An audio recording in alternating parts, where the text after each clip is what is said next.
Good morning, ladies and gentlemen. My name is Rob Cameronport, and welcome to the second episode of Arcade Leadership.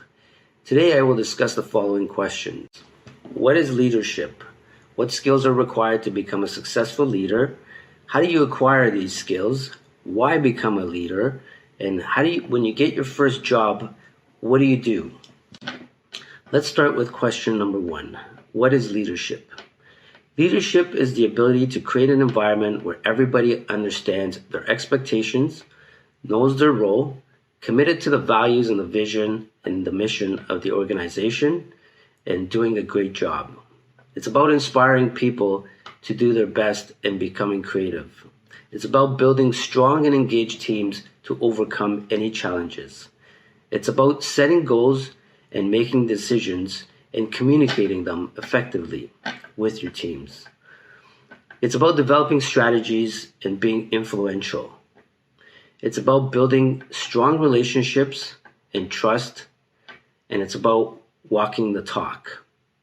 It's about leading people, not the work.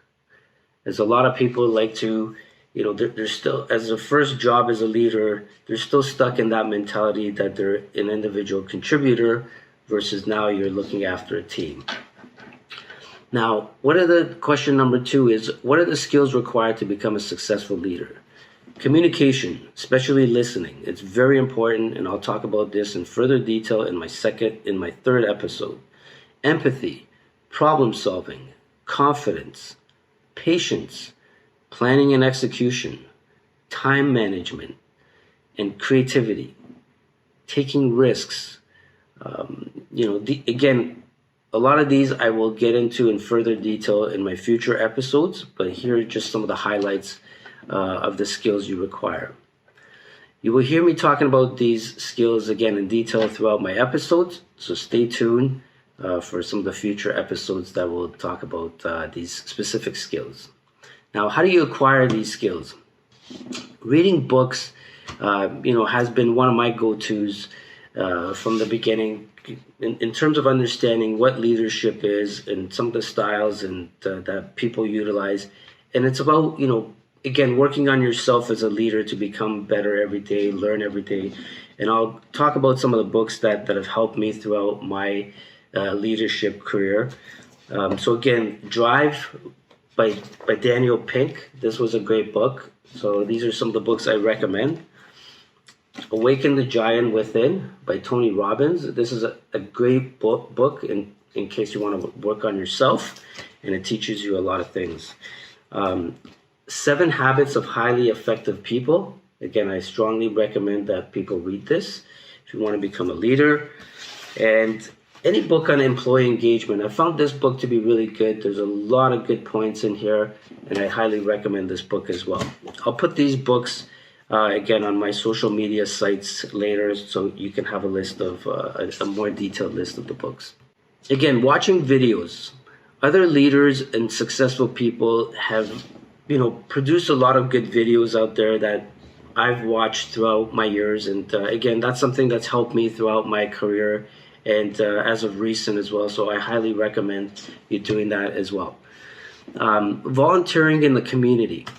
So I think this is a really important point. Volunteering in the community is again leading without having that title of a leadership.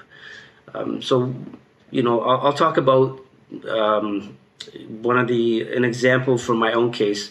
I was part of the IEEE, the International Electrical and Electronic Engineers, when I finished my university degree in electrical engineering. So I volunteered for that as one of my friends was volunteering for that group, and they asked me to join as well. I stayed on for about 9 years, working with various engineers in my field, and it was a small community at first. We started off with the events we would throw had about 5 to 7 people show up.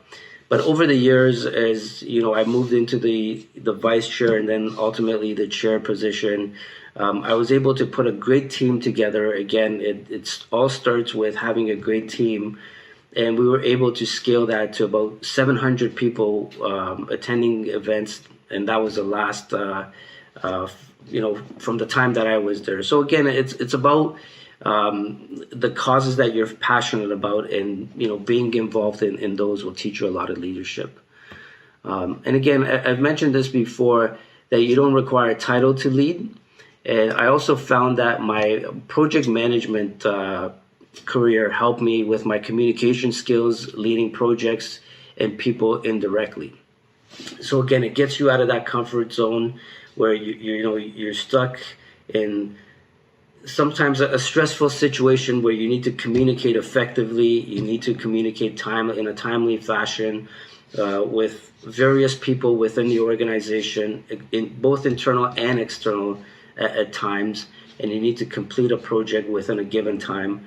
And communication skills are vital as a PM. So that's where I've learned a lot of my communication skills, is through my PM experience.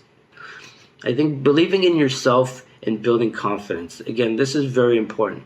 Remember that you need to work on yourself first before you can lead a team. Your mindset, your physical health, developing positive habits, and having those clear task plans and creating a schedule will teach you time management. Having priorities and having a clear plan to execute them with set timelines. Again, these are all part of leadership, so it's very important. In my case, again, being a PM taught me planning, execution, time management, etc., which I will talk about further in further detail during my future episodes. Becoming a coach or mentor. Again, this will help you greatly throughout your career, no matter what stage you're at. It will help you with listening skills. When you become a coach or a mentor, it's not about you talking all the time. It's about listening and being kind of a soundboard. Because most of the time, a lot of people will have solutions to their own problems, but they just need to talk it out. And you're there to listen and also put them in the right direction.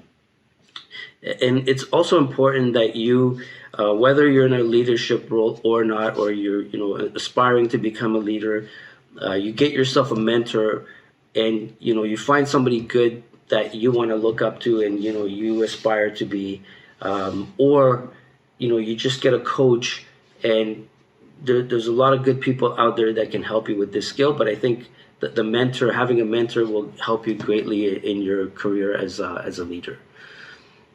So, who are the best leaders that you've had in your life or your career? What did you learn from them? Do the same thing. So I'm pretty sure all of us have had good leaders, somewhat good leaders, and not so good leaders. So again, you want to learn and take away all the good things from the good leaders that you've had in your careers, and you also want to learn, everything that the not so good leaders did in your career, and whether it was in school, university, or in a work environment. And you want to avoid doing those things. So again, when you become a leader, you want to look back and say, okay, if this person didn't do this well and I didn't like it, why would you want to do it upon your people? So again, you have to take away what's good and what's bad, and that's how you develop your own style of leadership as well. So the next question is, why become a leader? You have to ask yourself why you want to become a leader. And it can't be because you want to make a lot of money. Remember that wanting to work for someone and having to work for someone are different things. If you focus solely on the money, I promise you that you will not become a successful leader. Sure, you can screw people along the way and step on people, but karma will eventually come back, and you won't go down the right path. I guarantee you. Becoming a successful leader, focus on that, and the money will follow. Leadership is about helping people grow and developing new leaders, helping the company with their vision and achieving success. And you as a leader, building capable teams to achieve this vision. You don't need to just be a leader at your work. You can be a leader in your community, your school, your house, your sports team. And I strongly believe that you're not born with, as a leader, but you can develop these skills to becoming a leader with practice, determination, and discipline. Again, there's some traits of a leader that you might say you're born with. You might be extroverted. You might be comfortable, communicating and talking to people. But again, you have to develop certain skills over time, and that only comes with practice, a lot of practice. So again, nobody goes into their first role as a leader and they're the best at the beginning. They develop a lot of the skills over time and knowledge, and they become the best at what they do. So let's talk about, you get your first job as a leader. What do you do now?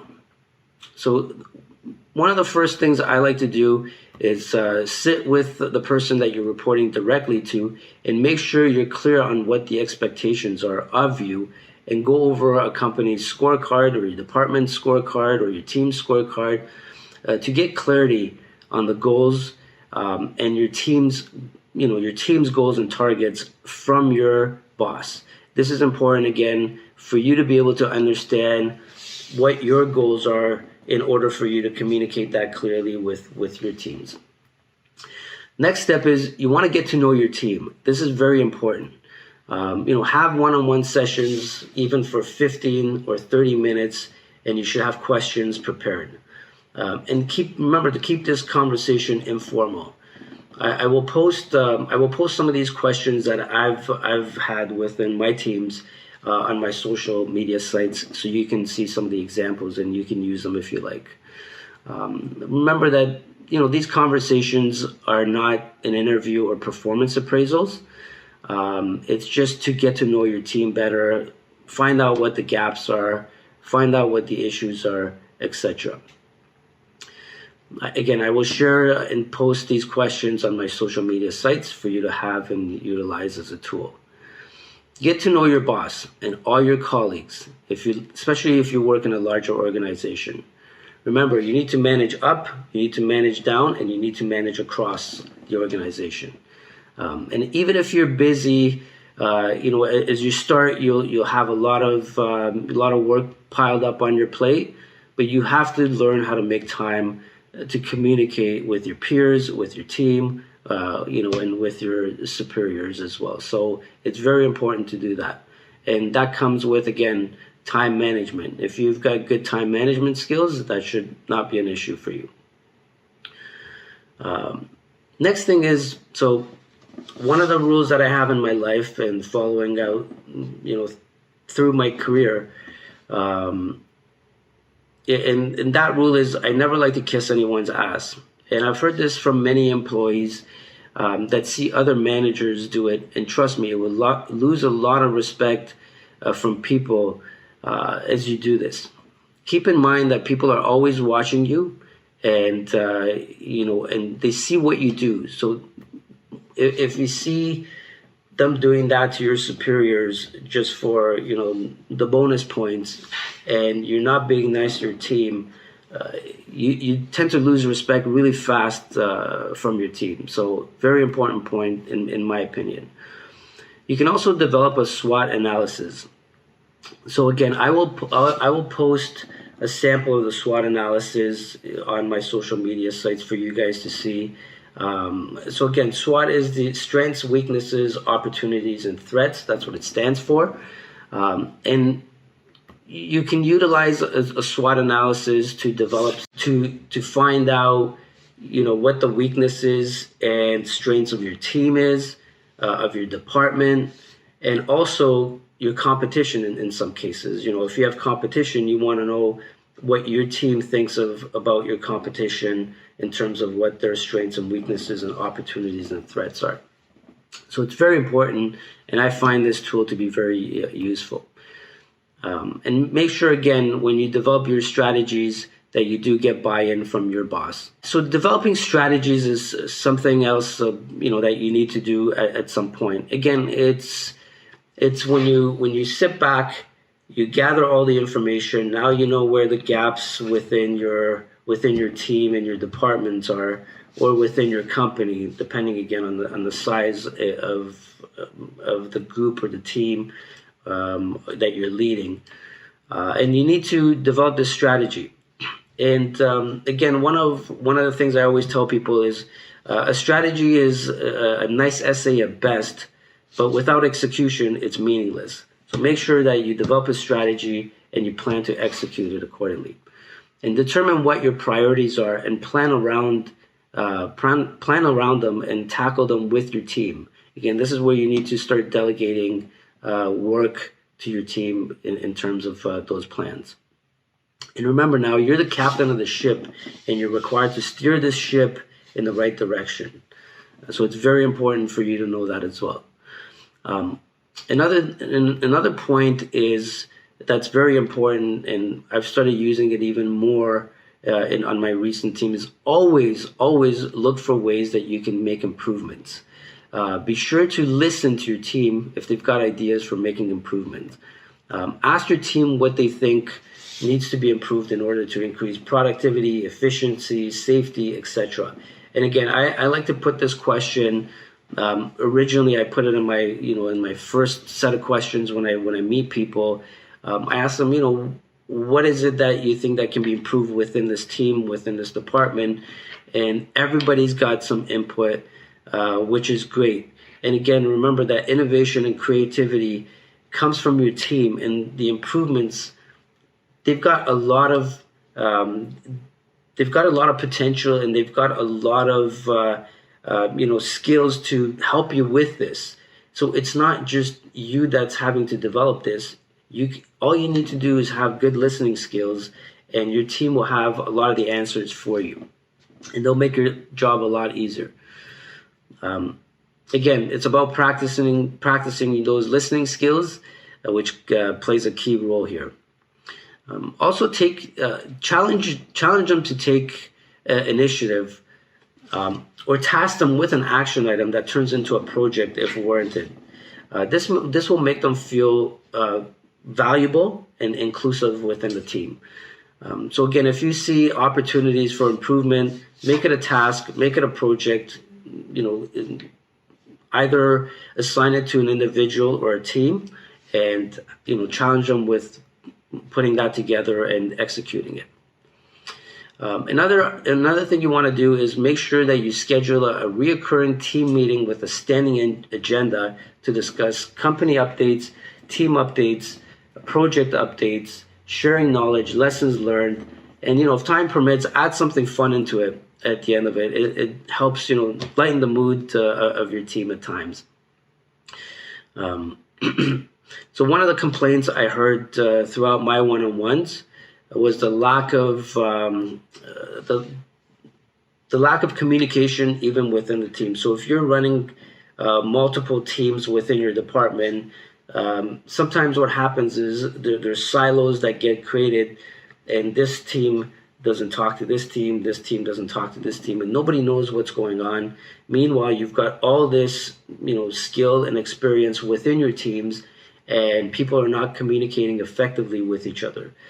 So these meetings really help to kind of gel everyone together, gives them an opportunity to talk about their project, lessons learned, and share some knowledge, because trust me, some of the things that happen on this side are also happening on this side. And if you've got a solution, if people have developed a solution for this side, it can be implemented the same way within the other team. So it's very important to remove those silos. And again, communication is a huge part of this, which I'll talk about in my next episode. Ensure you set up regular feedback sessions and performance discussions with your boss. Even if they're not doing this, make sure you take initiative and ask for honest feedback, and be open to feedback, and don't take criticism or improvement opportunities emotionally. Again, this is very important, especially in the early stages of your career. You want to get as much as feedback as you can. And I used to be like this myself, where I would take it I would take certain things in the wrong way. But again, you've got to put your emotionals aside, and you got to be thankful that somebody's taking the time to giving you that feedback to make improvements in your career. This is vital I think in everyone's career at whatever level you're at. Feedback helps us become better and make improvements. It's super important for growth and development.